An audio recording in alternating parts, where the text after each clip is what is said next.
Hi, everyone. So, welcome to the Animal and Wildlife Conservation Panel discussion.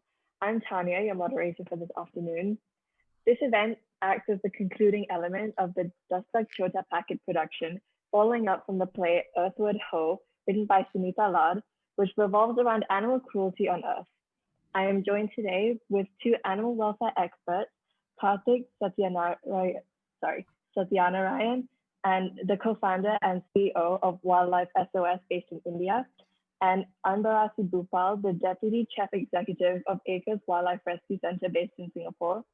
Kartik, thank you so much for joining us today, especially tuning in from all the way in India. And Anbu, thank you for making time for us today, as I know you have an extremely busy schedule. Before we begin, Kartik and Anbu, can you please tell us a little bit more about yourselves, what you do, and also maybe what your favorite animal is? So, Kartik. Thank you, Tanya. Thank you for that very nice introduction. It's great to be here. Thank you for having me on the panel. My name is Kartick Satyanarayan, as you mentioned. I started Wildlife SOS in 1995, a long, long time ago, with another co-founder called Geeta Seshamani. And my goal of setting up the organization and to keep it going has been to try and address the issues that surround animal protection and wildlife conservation in India. And it's been a very challenging journey. So we have to deal with the smallest bird that is in distress and all the way up to a towering bull elephant. So we do the whole deal. We have to work with any animal in distress. And that's a disease that I've kind of gotten, which is not knowing how to say no to an animal in distress. So that's one of the things that we do. We run several projects in the field, over 50 projects on the ground. We have leopard rescue centers for elephants, bears, tigers, birds, primates, etc. In addition to that, we run hotlines in several cities where we address calls when people call us and tell us about a snake, bird, animal in distress. And we respond to that. So, yeah, there's never a dull moment in Wildlife SOS, and I even feel guilty calling it work because I enjoy it so much. Thank you for that. That must be incredible. And Anbu? Thank you, Tanya, and so happy to be here and also join the panel with Kartik, whom I respect a lot, and a big fan of Wildlife SOS and the work that it has been doing for so many years in India. So my name is Anbu. People call me Anbu. My full name is Anbarasi Boopal. I come from India, actually, even though I work here in Singapore. And ACRES is a local charity organization here in Singapore, to which I am the co-CEO now. And we work on different animal welfare issues. And basically, our job is to speak up for the animals because they are voiceless members of the society. And this organization was started in 2001. So we are just turning 20 this year. And I came to Singapore to study at the National University of Singapore. And it was an Indian star tortoise who brought me to ACRES. I was so angry watching an Indian star tortoise being illegally kept as a pet here, and I've never seen one in the wild when I used to work on wild animals back in India. So I joined ACRES as a caregiver first, and we established a wildlife rescue center here. So even though we work on wildlife rescue, which is 24/7, we handle about 1,200 cases a month. We also work on welfare issues. We promote animal-friendly lifestyle choices that each and every one of us can make, and also conduct investigations into the illegal wildlife trade and push for policy level changes that will benefit animals and the community. So that kind of summarizes the work that we do. Thank you so much, and congratulations on Acres turning 20 years old. And so for the audience, if you have any questions while we go along the way for the panelists, you are free to leave it in the Q&A section, and we will do our best to respond to them. So the first question, which is general, and it really just summarizes the theme for today's panel discussion, is what is animal cruelty and why does it happen? So maybe Kartik, would you like to answer this question? Thanks, Tanya. Yeah, animal cruelty has always gotten me shocked, and I can't quite understand how people could be cruel to animals who can't speak, who can't defend themselves, and who are in a disadvantageous position. But I guess it happens, and it happens all around us.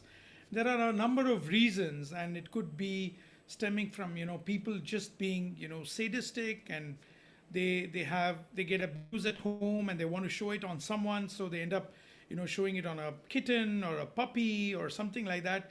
And then of course there is human greed, where people end up wanting to eat meat, so they want to slaughter animals, and then the process that those animals are subjected to is quite traumatic in some cases.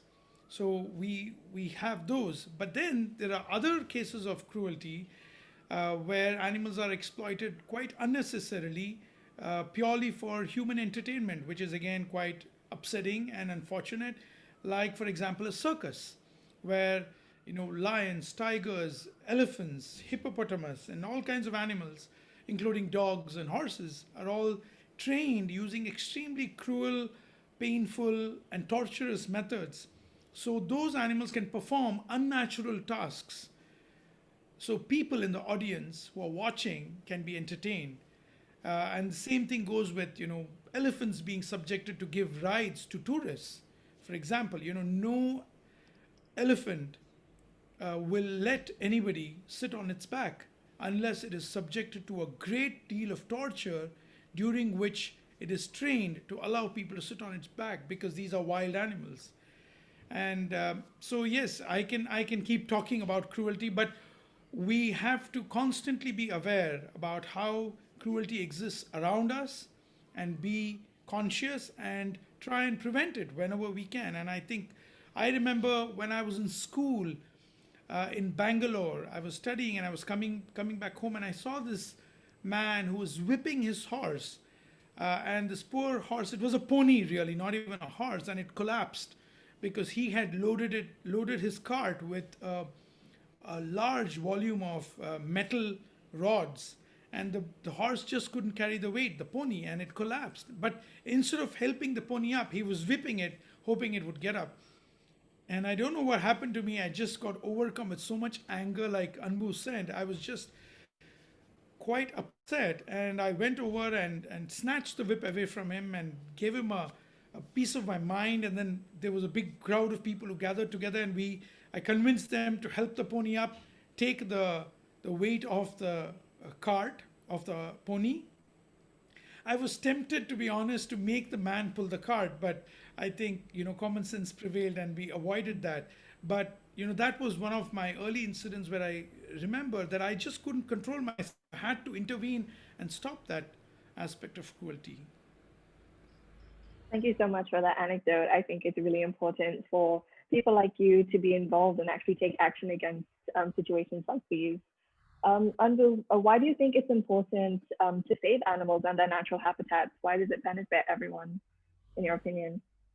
So it boils down to the fact that animals are also sentient beings. So whether the animal is rare, endangered, common, uncommon, they all have a role to play in the ecosystem.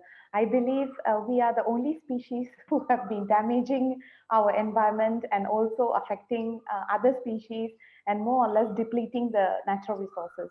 All other animals and plants have their own way of playing an important role. And also acting as a balance in the ecosystem, that somehow human beings as us, even though we are considered intelligent and all that, we have not figured it out properly yet.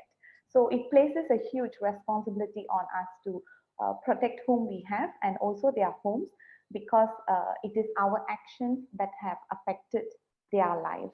And adding on to what Kartick just shared earlier, that all animals can feel pain, joy, happiness, or suffer from loneliness just like we do.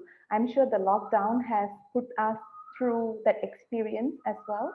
We get our favorite food delivered at our doorstep. We get our favorite shows on TV, but we were still missing something because we're social animals. We miss our family members. So it's the same thing for wild animals who suffer in captivity, kept in for the entertainment, and also wild animals in the illegal wildlife trade, and also animals in captivity who are kept for food, clothing, or entertainment itself. So a lot of animals have a lot of roles in the ecosystem which human beings may not know fully. I mean, there's still research going on. So that doesn't mean that animals do not have a significant role in the community. And we are also one of the group of animals, so we share this space with them. We don't own it. So we have that responsibility to treat everything fair around us and also to help them. Yeah, I think what a lot of people don't realize is that we're also animals as well, and we share the ecosystem with this amazing wildlife, and so it's really important to protect that as well, to protect ourselves too. Leading on from that, what has organizations such as ACRES done to sort of combat this problem? Like, what are the projects you've undertaken? So we have been doing quite a few exciting projects and campaigns. So one of the things that we do is the actual wildlife rescue. We call it the firefighting because the fire or the problem that is already there. So we are out there to put out the fires. I actually see a couple of our volunteers in the attendees list. We have amazing Alpana and Uma Rai as well. So they are rescue volunteers. They go out there when someone calls for, there's an injured snake on the road, there is the injured monitor lizard, someone is keeping an illegal wild animal as a wild animal as an illegal pet. So we go out there and rescue. So we are doing firefighting. And there is another side of the department which prevents fires from happening, which is the advocacy department. So we do campaigns. We have spoken up on dolphins who are in captivity here in Singapore, who were caught from the wild and they are used, exploited for the entertainment. We campaign on those issues. We work on improving the welfare conditions of animals in pet shops through our undercover investigations. We do sting operations as well. So we work with the government agency to nab people, catch people who are trying to offer smuggled wild animals or parts of wild animals. And we also promote cruelty-free living. So we also be an example. I'm a vegan by choice. So we try to also tell people that we can make kinder choices in our daily lives, and it's not very difficult. If we love animals, I'm sure we all can commit to make at least one kind choice every day for the animals and the environment. And behind the scenes, we push for policy changes in the legislation, increase in the penalties when people are horrible to animals. So we work on legislative changes as well. Wow. That's honestly incredible, because I know I've seen at the Singapore Zoo that there have been animals which have been rescued by ACRES and now have been protected in the zoo. So I see that you have been doing a lot of work.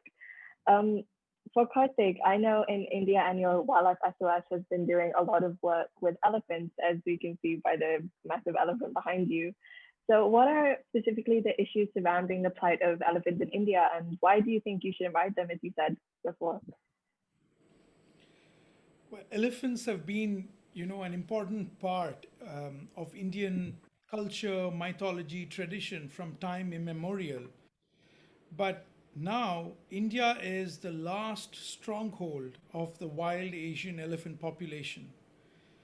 And there were 1 million elephants about 100 years ago, that's 10 decades ago. But today, we have merely about 22 to 24,000 elephants left in the wild in India. So you can imagine we've had a huge loss of maybe over 97% of the wild elephant Asian population has gone. It's just disappeared completely. And if we don't do something about it, we will have no elephants left. We can only look at them on videos and possibly in some zoos. That's all. And they're an important species for the country. They're an important species for our biodiversity. The kind of situations that Wildlife is dealing with as of now is, it ranges from abuse of elephants, where elephants are subjected to a lot of torture, including keeping them chained with spiked anklets around their feet, where the spikes can be about 2 inches long and can give them a lot of pain and distress. And so when we get reports like that, we investigate. The Wildlife SOS team goes over, checks them. Sometimes we have to do this undercover. And then once we have the information, we work with the authorities, the police and the forest department, to try and get these elephants away from those cruel people. But also, we also deal with a lot of illegal trafficking of elephants and elephant calves. And that illegal trafficking is sadly connected to tourism. When tourists want to ride elephants or continue to pay to ride elephants, it creates a continued demand for more elephants to be brought in from the wild, and that is how poaching of wild elephant calves happens. And that is something we are really keen on stopping. So we've launched a campaign called Refuse to Ride, and anybody here can go online and look at the campaign. It's called, the website is www.refusetoride.org. And some of my colleagues who are on this panel today will be able to put the website and some links to that on the chat box so people can access that. But we are trying to wake everybody up to the fact that elephants need protection. Not only have we taken away most of their habitat, today the habitat of elephants is crisscrossed by roads, railway lines, electric lines, cities, expanding villages and towns, and everywhere they turn, they're coming into conflict with human beings. And people are extremely intolerant of the needs that these elephants have. And that is causing us all of you might recall that a few months ago during the lockdown there was a situation where a female pregnant elephant in Kerala was fed a fruit with an explosive put into it, and then it exploded inside her mouth and she eventually bled to death. And we don't want situations like that happening, and that's the reason that we all need to be more tolerant of the other species that live in the landscape that we share with them. They came here before us, and we owe them a responsibility. 100%. So what do you think we can do as urban citizens for wild elephants? Well, as urban citizens for wild elephants, the first thing you can do is just be on the lookout for any such information. Join valuable petitions which will help bring awareness to the public. Share these petitions like Refuse to Ride, for example. If everybody who's watching this goes to the petition, signs it, goes to the website, makes themselves aware, because we need to educate ourselves about the truth behind it, because a lot of people don't know that riding an elephant could result in poaching of wild elephant calves. A lot of people don't make that connect, but it exists, and reading something like that will help you join the dots. They can get actively involved in organizations like Wildlife SOS and Acres, and become part of their campaigns, become part of their support group, get involved, come and volunteer, and also come and support the rescue of elephants, the ongoing care of elephants that we have to care for the rest of their lives. Currently, Wildlife SOS has over 30 elephants in our care, and these elephants are going to live for a substantial amount of time. So we need to provide them a lot of medical care, food, and ongoing treatment. That's really great that you've kept some elephants with you and treating them. As you said previously, that riding elephants mainly comes from the tourism sector. And so this question actually has come from two students in Singapore, Ami and Adia. They want to know, how do you provide jobs for people that would make money off of elephant rides to get them to stop doing it? So it's very important for us to understand that the elephants cost a lot of money. I mean, they are an expensive animal to look after and maintain, and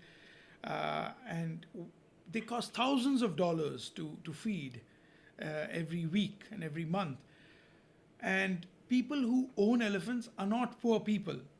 The poor people are the ones who are working to look after the elephant, or the mahouts, or the elephant rider as we call them in India. And usually elephant owners they've organized themselves into a system where they have learned that exploiting elephants gives them a substantial amount of lucrative revenue. And sadly, we've also noticed that most of the people who own elephants tend to use them like equipment or like machines. So they want the elephant to work every single day so it can earn them that revenue. And any day that the elephant is not working, it's sick, it needs rest, is a day of loss, a financial loss for them. So that mindset is very hard to change. So I think it has to go hand in hand with enforcement. And regulatory bodies in India are now working towards it. So Project Elephant under the Ministry of Environment and Forests, the government of India is bringing new guidelines into the management of elephants. There are over 100 elephants that are used to take tourists on rides up and down a fort in Rajasthan, in Jaipur. It's called the Amer Fort. And some of those elephants, tourists themselves have reported how these elephants are lame, blind, injured, and some of them have pus pouring out of their leg. And yet the owners will persist in walking them, and they paint colors over the injuries so the tourists will not see the blood and the pain that the elephant is going through and the discomfort that the elephant is going through. Also, a lot of these elephants are subjected to severe beating using an ankush or a bullhook, which is a very sharp and pointed hook like device attached to a long metal rod or a wooden rod. And they use that to whack the hell out of the elephant to make the elephant cooperate, even if it's uncomfortable or in pain. Wow. Okay. Thank you for that. Anbu, what can you do in Singapore as urban citizens for animal welfare? What sort of cruelty are you seeing here, and what can we do to prevent that? Actually, we have, even though many people might not be aware that we have a lot of wild animals in Singapore, but still, if we are talking about animal cruelty, a lot of industrialized animal cruelty happens everywhere, whether it's food, for clothing, like fashion, and also animals and entertainment. So in Singapore, people who are living in Singapore, I urge you to research before you visit a facility or choose an entertainment option. So I would outrightly urge people not to visit dolphins in captivity, for example, because science has proven that, like what Kartick mentioned, we are not talking about the elephant is looking sad. We're talking about scientific reports which have concluded that elephants, big cats, bears, and marine mammals like dolphins, they all do not cope well in captivity, particularly in the conditions that we often see in many facilities. So we do urge people who are living in Singapore, because they travel a lot, not during this COVID period, but if not on a regular day, for holidays, when you choose your destinations, please make animal-friendly choices. And here in Singapore, we do have human-wildlife conflict, but at a different, a smaller scale. And we handle more than 500 to 600 cases every year related to wildlife conflict situations where civets are entering their houses, or wild boars are entering properties, or monkeys, the long-tailed macaques here in Singapore, entering people's houses, and the food raids and all that. So when these situations happen, because it's a very densely populated urban center like Singapore, the tolerance can be very low. And even though we are not talking about elephants or big cats like in India, we're talking about animals like monkeys. The tolerance can be very low, and hence the complaint can be very intense, where they complain that the animal is very aggressive, but the animal has been only defensive. So I urge everyone who are living in Singapore and listening to this to just empower yourself. Go and learn about what are the wild animals you can find here, and what to do, what not to do when you encounter one. Because as a garden city, as Singapore grows into a green country, we are going to have a lot more wildlife encounters. You can't avoid that. We are having more and more developments adjacent to nature reserves, where they will see, even likely to see a sambar deer. So we encourage people to learn more about wildlife etiquette, so things don't go wrong and a conflict situation doesn't happen. At least you can minimize it. So that's one thing that we ask. And the other thing is, when you go out as a tourist, please make animal friendly choices. We have to remember that the cruelty to animals in entertainment happens because people are willing to pay. So if people are not willing, it's not because people want to be cruel to animals, it's because they still get money. People are willing to accept such a horrible condition for the animals by paying to see them. So if we stop, each and every one of us stop, then the cruelty will not continue. So that we need to remember. And also talk to your family members. I had difficulty convincing my own family members, even though, our family was a, vegetarian family, very animal friendly. But if we want to translate it to what Kartick was mentioning about refusing to ride elephants, first step forward, I had a little bit of challenge to explain because a lot of cruelty happens behind the scenes. You don't get to see it. So I encourage all of you listening here today to go back and talk to your family members about it and try to start your change from your own circle first. Practice yourself and then change from your circle. And then you can start playing an active role as an activist or an advocate for the animal. As you said, that cruelty happens behind the scenes. I guess this is one of the difficulties of wildlife conservation and spreading awareness about it. So in general, to both of you, what do you think makes wildlife conservation difficult, and what is the hardest thing that you've had to experience or go through? Anbu, would you like to start first? Okay. In the line of work that we do, I think I can join Kartick in this, that fundraising is one of the challenge, one of the biggest challenges that we face. And of course, our objective is to change the mindsets. We want to promote and create a compassionate society. So today we might be campaigning for, say, tiger parks and or maybe antelope horns, right? So there's tiger antelope horns, which are very often used here in the medicine, traditional medicine. So we might be campaigning for one species, and then maybe the campaign is a win. And after that, there might be an alternative to use, say, another animal's horns, and those animals get rare. So we have to really focus on the fact that all animals can feel. So we push for the foundation, which is making compassionate choices for the animals. So we try to push for that, and that can be quite challenging. We don't see immediate impacts. There's not going to be an overnight win. So we need to be very persistent, consistent in our messaging, and thanks to all our supporters who believe in the cause, who contribute their time and money for the cause. So we have to keep pushing. And out of the other challenge is choosing your battle. So as an advocacy group, we always, because we want to do so many things, we want to work on glue traps, we want to work on poisoning of wild animals in the under the name of culling and all those issues here in Singapore, but we need to choose our battles. So we are passionate, we want to make a change, but I think it's something similar that even wildlife activists will also face, that we have to choose certain battles and then continue working on the issues that we want to work on, and changing policies as well. So there is no such thing as an immediate effect. So if we want to change the policy level or the legislative level, it takes sometimes years. Yeah. So we need to be patient. So that's a challenging one. Thank you for that, Ambu. And Kartick, what do you think is the hardest thing that you've had to go through, and what makes wildlife conservation difficult? Wildlife conservation is a long-term battle, as Anbu very rightly said. It's something that you have to get in for the long run. It's not something where you can expect results immediately. It takes a long time. And so our challenges are that we are battling conservation versus development very often. So, there are many multiple agencies involved in the development of any area, a country, a state, or a region. And very often when it comes to loggerheads and conservation is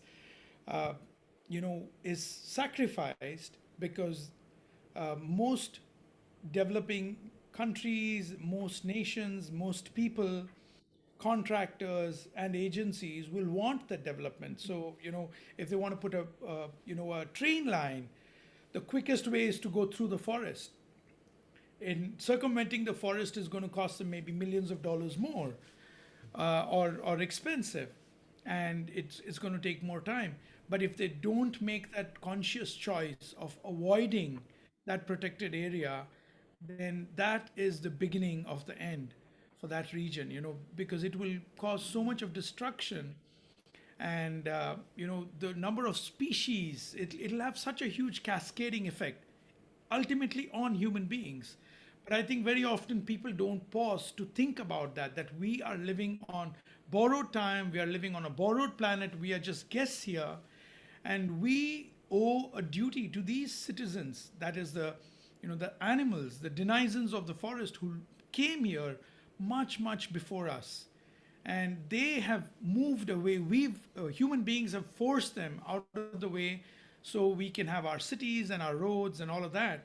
But we never pause to think about their needs and their requirements. So I think, the big challenges are high level of intolerance, a high level of ignorance, unfortunately, which then results in people not really thinking. They're also caught up in their own lives. People are busy doing their jobs, getting to work, coming back, looking after their kids, etc.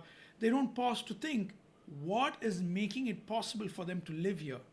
Do we not owe a duty to Mother Nature, who made it possible for us to have a life, breathe the air that we have, drink the water that's available, and all of that? So I think, it's multiple challenges. And of course, it goes without saying that financial challenges are, certainly an obstacle and an impediment for us. For organizations like Wildlife SOS and Acres, we need regular monthly donors to keep our projects going and sustained. And in the absence of regular monthly donors, it becomes very difficult for us to continue to commit those resources to those specific areas that need attention. So I'm hoping that everybody on this group will all become monthly donors of both Acres and Wildlife SOS. Thank you. Yeah, both of you have mentioned about fundraising, but I think some of the students have started fundraising in their schools, especially in trying to contribute more to Wildlife SOS and Acres. There is one question for Anbu, maybe, because you did talk about how you should make animal-friendly choices, especially when you're a tourist in other countries. So there's a question saying if visiting zoos are okay and aquariums, do these count as animals in captivity? Okay, that's a very good question, and that's a question that we often get asked as well. So there are different views on it. Personally, I would like to, if you're asking me, I'm not wearing the Acres hat, I would like to watch wild animals in the wild. And but again, when I grew up, I have been to a zoo in Chennai to watch the wild animals. So I understand that many of you may have associated your interest in wild animals by visiting zoos. But in the current situation, there are zoos who have been progressive, which means they make changes. Laws have changed. That is really because people spoke up. So I encourage you to ask that question to yourself as well. Are you okay to watch a wild animal in captivity? And if that is okay, think about why you're okay, or if you're not okay, think about why you're not okay. I'm just going to share a small principle about principles based on which a welfare of the animal is evaluated. It's called 5 freedoms. We can even assess our own quality of life using the 5 freedoms. So number one is freedom from hunger and thirst, which means if you visit an enclosure, make sure, can you see fresh, clean water provided and food provided? Number two is freedom from physical and thermal discomfort, which means when it is cold, we have blanket clothing and we have a fan when it is very hot. So for animals, consider a polar bear living in Singapore, in a Singapore zoo in the enclosure. And for an Arctic animal to live in a tropical weather, look at the enclosure and see, is the enclosure kept cold? Is it air conditioned fully? Is the water chilled? Is there thermal and physical discomfort? They are used to living on ice and snow. So is the substrate of the enclosure soft and smooth, like, similar to what they have in the wild?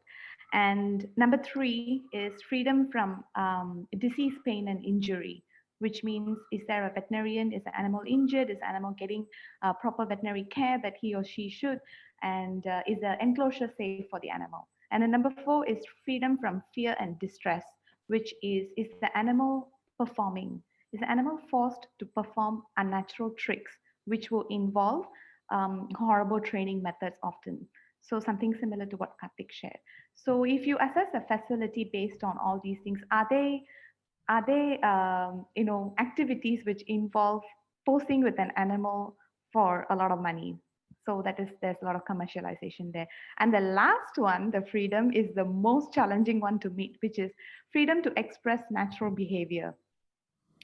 So in captivity, it's going to be very challenging. Even as running a rescue center, I would never say that our animals can be 100% happy, because at the end of the day, they are still in captivity. That places a huge responsibility on us as caregivers, because in Singapore, there is very limited space that we can use for the animals. So that places a huge responsibility on us to make sure that we provide as many choices as possible. So simple test: when you go to a zoo enclosure or any enclosure, just look and see whether the animal has a private hiding space. So most enclosures will not pass that test. Wow. So the question is to ask ourselves, like I mentioned, a lot of changes happened because people spoke up on these issues. So if you see a zoo that has very bad, uh, horrible conditions, please write to them, write to the zoo authorities. In Singapore, there's only one zoo. Even if you visit other countries where you go and see the enclosure, it's horrible, write a review, write about them to the authorities. Usually, there is an authority that manages the facilities. A lot of changes happen only because people spoke up about things that matter to them. So, and also encourage facilities or changes that are made for the animals. For example, please correct me, Kartick, if I'm wrong, but elephants are not supposed to be kept in zoos in India. Is that right to say? So, laws actually recognize the welfare of the animals increasingly because of the work of groups like Wildlife SOS, welfare groups, and people speaking up and joining the petitions and signing up for these causes. So it all actually depends in our hands. So I would encourage that you visit wild animals in the wild. And if you see that there is a good initiative that is done by the zoo, then support by writing to them, say that thanks for stopping the elephant show, or thanks for stopping the elephant ride. So they hear from people that, oh, people want the changes as well. But again, zoos have progressed from being just a private collection from many centuries ago. So there has been progress, but we still have a long way to go. There are always so many arguments for and against enclosures and zoos, but your practice of freedom is something that I've never heard about. So I actually find that quite interesting. So thank you for sharing that. There's another question for Kartick, if you'd like to answer this. How do you stay resilient and positive when you encounter authorities who may disagree with your views and your actions?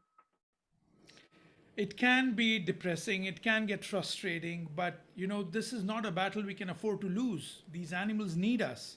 And so I'm constantly psyching myself and the team that I work with that we just can't take no for an answer. We can't afford to let the animals down. And so every time we fall down, yes, we do fail many times. We fail, we fall down, we fall in the dust, fall on our face, but we get up, dust ourselves off, and continue the march again. We just can't give up. So, you just have to look at the brighter side of things.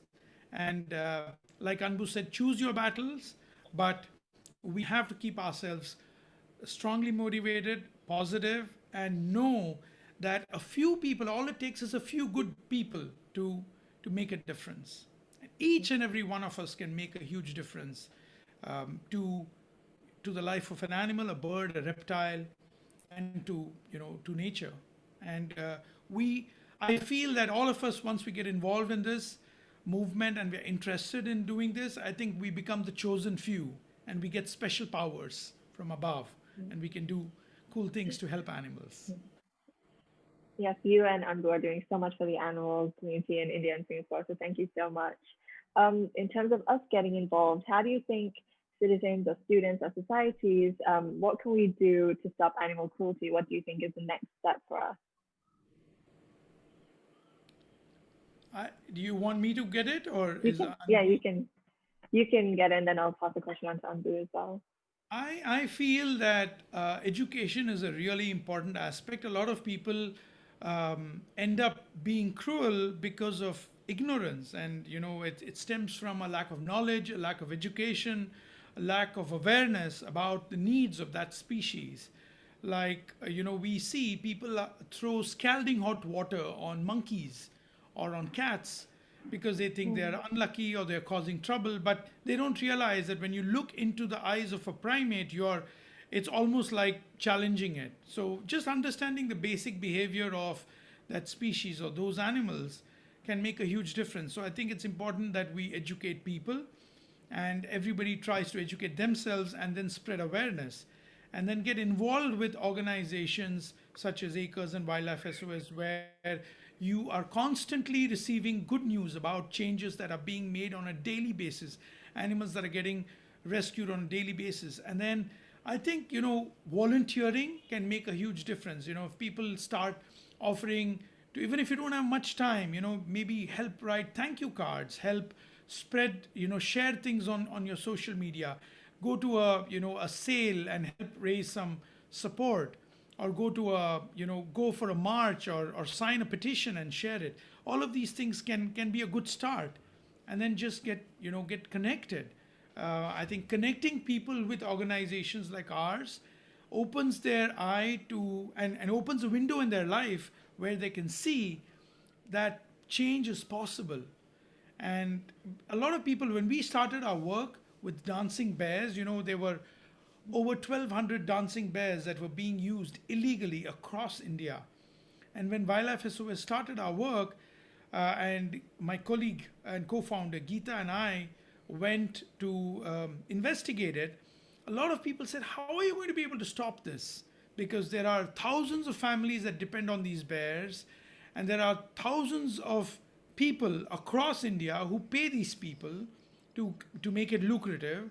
How are you going to stop this problem? It's a controversial problem. It involves a minority community. It involves jobs and alternative livelihoods. How are you going to do it? And we said, I don't know. I mean, let's try.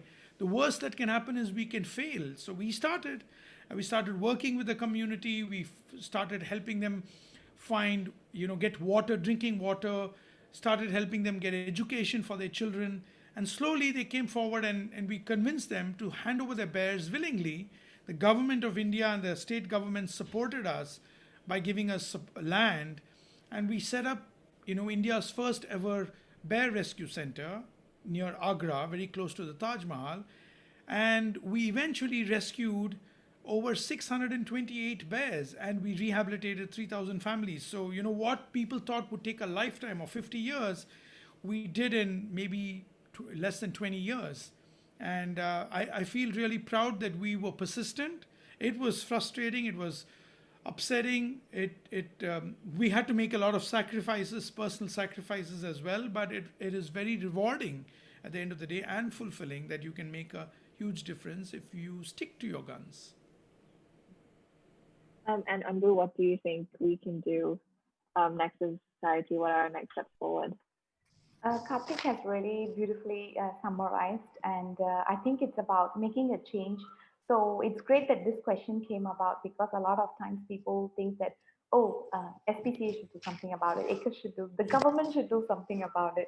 So one of the questions that we have to ask is, what are we going to do about the issue that is close to our heart, right? So there are different ways to engage yourself, like what Kartick shared, from monetary donation to volunteering your time and resources.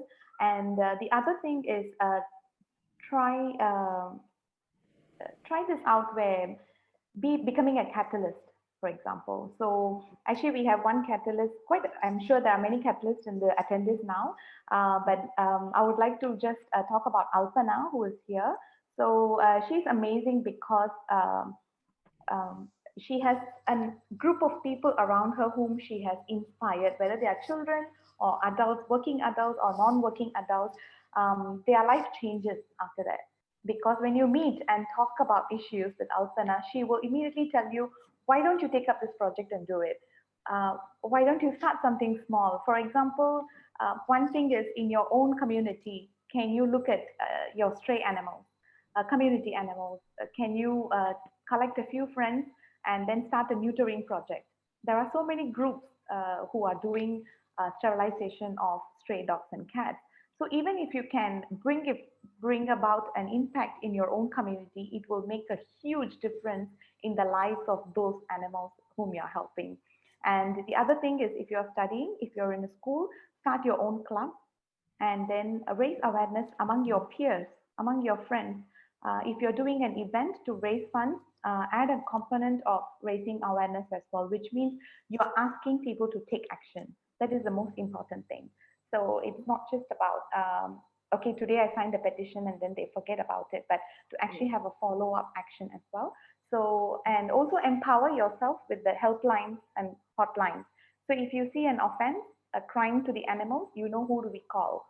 Um, I was about to say Ghostbusters, but you have a hotline to call who's 24 hours, whether it's a government agency to report or Wildlife SOS in India or ACRES here in Singapore. Every country has wonderful people and groups who are doing work for the animals. Just empower yourself, save the number in your phone. If you have your social media accounts, talk about issues that matter to you, whether it's animals, habitats, environment, or people. Share and speak up about the issues. But I think that alone goes a long way in terms of helping the animals.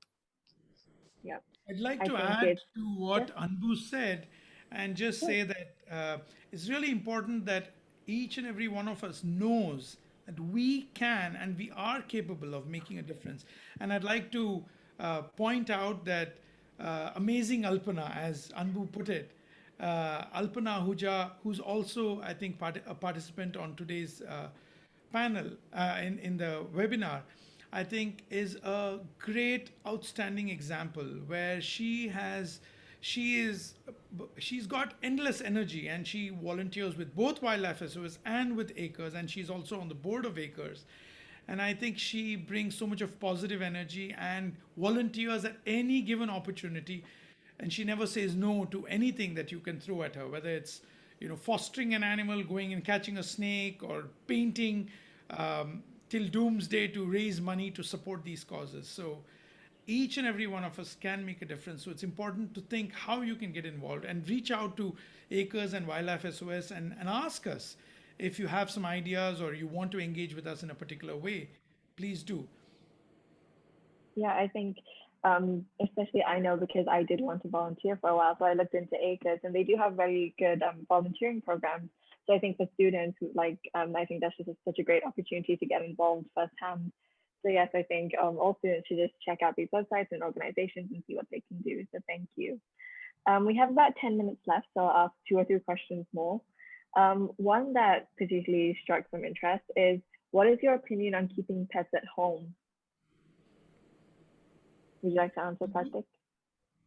Or Anbu? Uh, Anyone?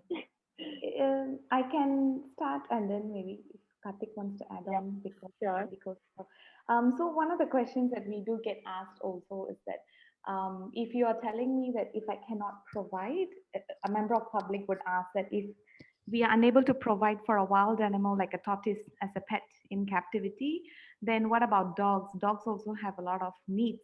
So can I keep them? So there is a line drawn when it comes to so-called domesticated companion animals who have depended on humans for many years for their resources, for their living. So I think if you really want to, if you're able to commit for a companion animal like a dog or a cat, and if you're willing to commit yourself to keeping one, please just choose to adopt. That's all we ask for. and and there are, because there are so many lives out there, the shelters are overflowing with rescued animals who are in need of a home. And the dogs are wonderful companions. I have one scratching just behind me there.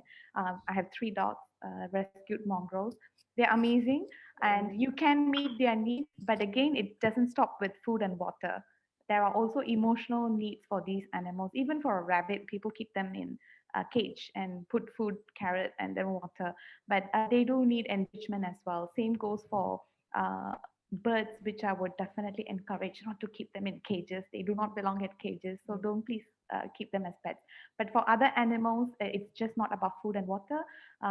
Learn a little bit more. There are so many resources, and try to meet their needs by providing emotional and support as well, by spending more time, quality time with them. If you're able to do that, then commit yourself to keeping a companion animal. Kartick, would you like to add on to that? Sure. I would say that pets, especially companion animals, dogs, cats, can really enrich your lives, and I think they not just have a calming effect, they can be really reassuring, and I think they can open your eyes up to a side of compassion that many people sometimes don't realize they have within of them. And so I love my dogs and my cats, and I would say that we've been recently having a lot of birds dumped on us, unfortunately, because there are some new laws that are being introduced in India. So people don't want to keep exotic pets because they have to register with the government. So a lot of them are abandoning them with us, and we've received, I think, over 400 birds. So birds is very, very tricky and requires them to be given a lot of enrichment. Their specific needs need to be cared for. So I would say if you're um, then definitely find one that is already needing a home in a shelter where it has special needs or requires extra attention, and then you have to be willing to give the attention to those animals. I think if you're a busy parent, don't have time, then perhaps not a good idea to have a pet, because they really do need time and attention. And just like us, they feel neglected and they get frustrated and upset. So yeah, I think pets are a great idea if you have the time and the ability to look after another child in your home. Thank you. I think the last question for today, which I think everyone is also really curious about, is how has COVID-19 affected your work and the animals? Has it been a boon or a bane in your work? I'll let Anbu go Kartick, ahead. would you like to? Yeah, Andrew. Okay, Yeah. I just typed an answer for a similar question on Oh, how has, I think someone from Wildlife SOS also has typed an answer on how COVID affected our work. One of the things was that we couldn't engage volunteers like before. And it's similar also for Wildlife SOS as well because of the restrictions, and we call it here circuit breaker in Singapore. And but again, we were essential services, which means we need to resume our mhm, operations. So we did it all with a very small handful of volunteers, dedicated people, and because we need to submit their ID numbers and all that to the government, and plus the core staff members here. So that was really crazy, but I think our rescue department really managed well. But again, we took a toll on the fundraising because we couldn't do our gala dinner, annual gala dinner to raise funds, or have road shows and activities outside in the public to raise funds and raise awareness. So that was a big hit. I think that is something similar that is happening to many of the organizations like us. And when we think about COVID on a whole, I think it has the only silver lining is that many people are listening to how nature is responding. I think that's the only silver lining that I could think of. And when people went through lockdown, we could talk about how animals suffer in solitude and in captivity because people could relate to that experience. You get yeah. sometimes people say that, oh, the caregivers will give them the best food and they have the best clean enclosure, first class experience in a pool for dolphins. But why are you all complaining about keeping dolphins in captivity? Now, a question back to them is that, we had our best everything available also in lockdown. So why are we still unhappy, right? So it Mm, helped us to talk about the plight of animals in captivity and also about the wildlife trade because it all started with consumption of wild animals. So we could talk about it here in Singapore, where legally also there are some wild animals who are still consumed. So we could talk about issues related to their welfare and conservation aspects as well. So that's the only silver lining I could think of at this mm. point. Yeah. Yeah. Karthik, what about you? How's your experience been in India for wildlife SOS? Well, COVID did affect us quite a bit, but we had to work no matter what. So, Mhm. similar to the way it happened in Singapore, Wildlife SOS was listed as essential services here in India, and we got special ID cards for our hotline unit and our rescue staff. So, we were able to at least function to help the animals in distress. So, we had a unusually large number of sightings of wild animals coming out because I think they were delighted that there were no people all over the place, and the absence of human movement, I think, gave them a little bit of respite. So we had some strange and rare sightings. of civets and deer and leopards and all kinds of animals coming out and showing up in places that we did not expect them to be. But it showed us that biodiversity wealth continues to be intact, so we've got to try and protect it. COVID did make it very inconvenient for us to continue to function. It was painful, it was expensive. We had to get tests, we had to invest in a lot of preventive sanitizers and PPE suits and gloves and all of that stuff. It made it very inconvenient.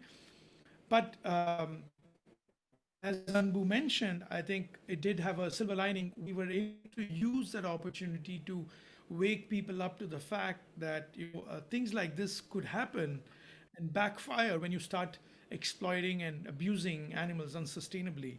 And the fact that wild animal consumption could result in something like this.